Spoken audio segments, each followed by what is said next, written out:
في هذا المكان الموحش تسكن جملة عوائل فقدت أدنى حق من حقوقها بالحصول على سكن يأويها، فكان ملاذها الأخير مجاورة الأموات في مقبرة وادي السلام. نحن الآن في مقبرة وادي السلام. في الليل كل شيء مخيف في المقبرة بما فيها أصوات الهواء.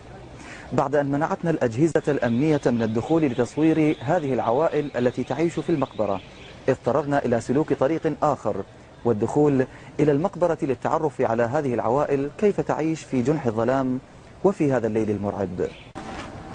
سرنا كثيرا حتى وصلنا إلى أول منزل تسكنه 3 عوائل في سرداب يبعد قرابة الكيلومترين عن الجدار الرئيسي للمقبرة، فتعرفنا على أحد سكان هذه القبور. كان جالسا ليطمئن على أطفاله الذين أرادوا اللعب فلم يجدوا لعبة غير الاختفاء بين المقابر. 16 17 حلال. العائلة كلها وين باب المحل؟ قلت لك يعني هي ساكنين بالمقبرة 12 نفر احنا ساكنين بهذه المقبرة، هو سرداب.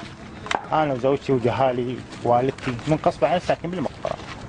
ما عندنا لا سكن لا مكان لا قطعة أرض، قصبة علينا ساكنين بالمقبرة. زين هم اكو حيوانات اللي تأذيكم؟ اي اكو حيوانات بالليل، ما نطلع احنا بالليل. اكو حيوان نسيت اسمه والله، هو ياكل الاطفال وياكل الجنايز، الموت يطلعها ياكلها. احنا نخاف نطلع بالليل. رغم ما يحكى عن وجود حيوانات مفترسة وأصوات مرعبة عند حلول الليل في المقبرة، إلا أن الأطفال هنا أصبحوا غريبي الأطوار في حياتهم، فهم ورغم تخوفهم من مقر سكنهم إلا أنهم أجبروا على اللعب والتعايش في هذا المكان.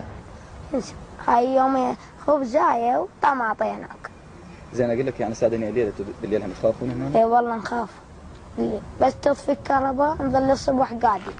لعنة السياسة في العراق حلت بهذه العوائل ودفعتهم إلى أن يكونوا ضيوفا عند مساكن الأموات، حيث لا حياة تذكر ولا جهات حكومية تعلم بحالهم.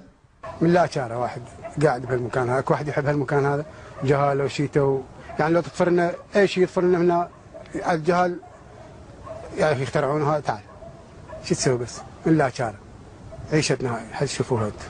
أزمة السكن في العراق والتي لم تجد طريقها إلى الحل دفعت هذه العوائل وغيرها للجوء إلى المقابر، والعدد بازدياد في مشاهد تثير الاستغراب.